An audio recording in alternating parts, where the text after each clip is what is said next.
A particle travels half of its total distance with speed u1 and the rest half with speed u2.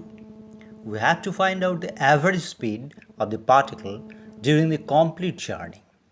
Let us suppose the total distance is 2d.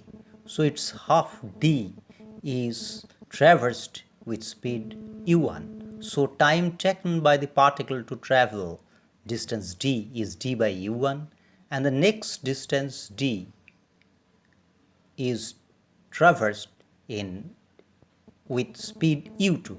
So time taken in the second half is d by u2.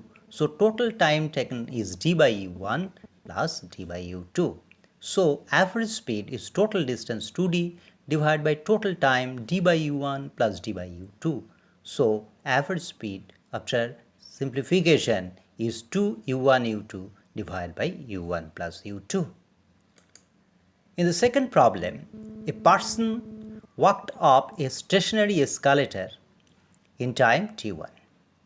Let us suppose the distance slanting length of the escalator is d as shown in the figure. So if the person remains stationary in the escalator, same moving escalator takes him up in time t2. So the distance d is equal in two cases.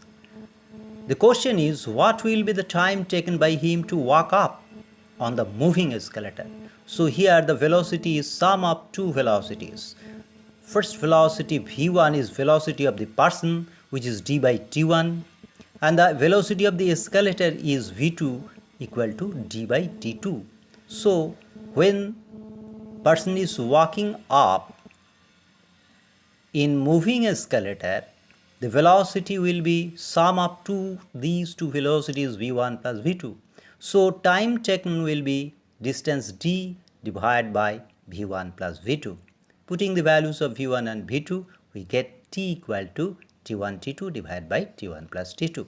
Note that here slanting distance d is same in both the cases because length of the escalator d is same in both cases.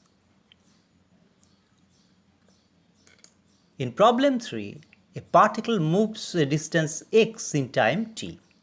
According to equation x equal to t plus 2 to the power minus 1, we have to show that acceleration of the particle is proportional to speed to the power 3 by 2, that is modulus of velocity. Look, x equal to t plus 2 to the power minus 1. So distance is function of time. So we have to apply calculus. Velocity equal to, we know, dx dt. So this gives v equal to minus t plus 2 whole to the power minus 2. If we make v to the power 3 by 2, then minus 1 to the power 3 by 2 is imaginary. So we have to take the modulus of v, that is speed to the power 3 by 2, which is t plus 2 to the power minus 3. Again, acceleration is dv dt, so if we differentiate velocity equal to minus t plus 2 to the power minus 2, after differentiation it gives 2 into t plus 2 to the power minus 3.